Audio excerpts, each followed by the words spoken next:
এটা হচ্ছে complaint register. এটা আমাদের HWC তে থাকার কথা।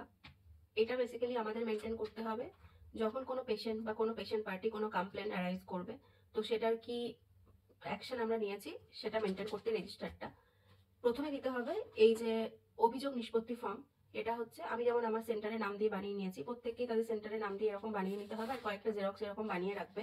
এটা হচ্ছে আমাদের যেখানে থাকছে কমপ্লেন বক্স, সেই কমপ্লেন বক্সের উপরে কমপ্লেন রেজিস্টারের মধ্যে এই ফর্মটা দিয়ে ওখানে রেখে দিতে পারো। কোনো পেশেন্ট বা কোনো পেশেন্ট পার্টির যদি আমাদের সেন্টার রিলেটেড বা আমাদের কাজ রিলেটেড কোনো কিছু প্রবলেম থাকে, তো তিনি এই অভিযোগপত্রটাতে তার অভিযোগ লিখবেন, ইভেন আমাদের সেটা রিসিভ করতে হবে। এখানে কি আছে? অভিযোগকারীর বিবরণ, নাম, বয়স, লিঙ্গ, ঠিকানা, মোবাইল নাম্বার, অভিযোগের বিবরণ, তারিখ দেবে, কোন জায়গার জন্য মানে কোন জায়গাতে করছে মানে HWCর নাম, অভিযোগের প্রকার, পরিষেবা রিলেটেড, নিয়মানুবর্তিতা বা ব্যবহার রিলেটেড, পরিবেশগত অথবা অন্যান্য। এবার বিস্তারিতভাবে যে কোনো পেশেন্ট যদি বা পেশেন্ট পার্টি কিছু একটা নিয়ে কমপ্লেন করলো, তো কিসের জন্য কমপ্লেন সেটা বিস্তারিতভাবে লিখতে হবে। এবার হচ্ছে প্রমাণপত্র, যদি পেশেন্ট ছবি তুলে রাখে সেটার ছবি বা ভিডিও বা অন্যান্য। এবার হচ্ছে অভিযোগ গ্রহণকারীর স্বাক্ষর, এখানে হবে আমাদের যে কোনো স্টাফের, আমরা HWC তে যে স্টাফ প্রেজেন্ট থাকবো সেই স্টাফ সিগনেচার করবে। আর এটা হচ্ছে অভিযোগকারীর স্বাক্ষর, মানে যিনি কমপ্লেন দিচ্ছেন এখানে তার স্বাক্ষর হবে।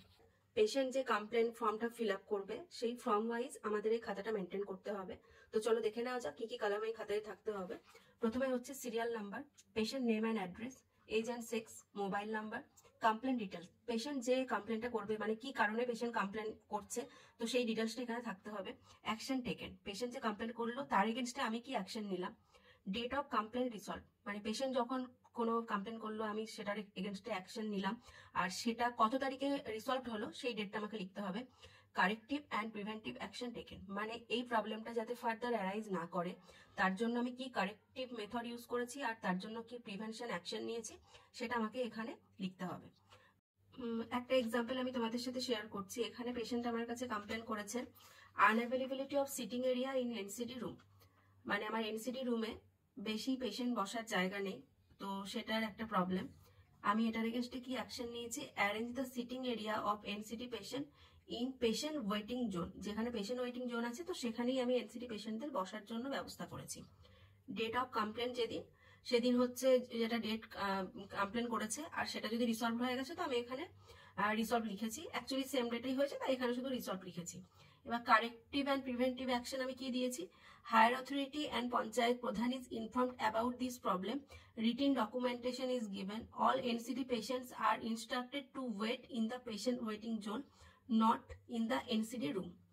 আরেকটা আমি তোমাদেরকে এক্সাম্পল দিচ্ছি, unavailability of tablet pantoprazole 40 in demand, মানে যেটা আমাদের খুব হয় যে হয়তো আমাদেরকে যে মেডিসিনগুলো আমরা ইন্ডেন্ট করি সবটা তো আমরা পাই না, আর স্পেশালি যারা আমাদের এনসিডি ফলো আপ পেশেন্ট থাকে ওনারা চান যে আমরা পুরো 1 মাসের মেডিসিন ওনাদেরকে দেবো, কিন্তু মানে প্যান্টোপ্রাজল হোক বা অ্যান্টাসিড হোক বা ফ্যামট্যাক হোক, বাট সেটা তো পসিবল হয় না। তো সেহেতু ওনাদেরকে যেহেতু কম করে দিই, সেটা ওনাদের অনেক সময় বক্তব্য থাকে যে দিদি আর একটু বেশি দিন, তো সেটা একটা প্রবলেম। তো এটার জন্য আমি কি অ্যাকশন নিয়েছি, tablet pantoprazole 40 is arranged for this patient, মানে যে পেশেন্টটা হয়তো এটার জন্য কমপ্লেন জানিয়েছে তাকে আমি বুঝিয়েছি, ইভেন তাকে আমি মেডিসিনও দিয়েছি। তো সেদিনে যেহেতু প্রবলেমটা সলভ হয়ে গেছে তো আমি লিখে দিয়েছি resolve. Demand of tablet pantoprazole 40 is increased, আমি প্যান্টোপ্রাজল 40 ডিমান্ড বেশি দিয়েছি। Thus, why indent is increased to BPHC, patient is instructed to collect more medicine if they needed from BPHC as long as it's coming to me. মানে আমি এটা পেশেন্টদেরকে বলেছি যতক্ষণ না আমাকে BPHC থেকে দিচ্ছে আপনাদের চাহিদা মতো মেডিসিন আপনারা BPHC থেকে কালেক্ট করে নেবেন। তো এইভাবে এই কমপ্লেন রেজিস্টারটা বানিয়েছি।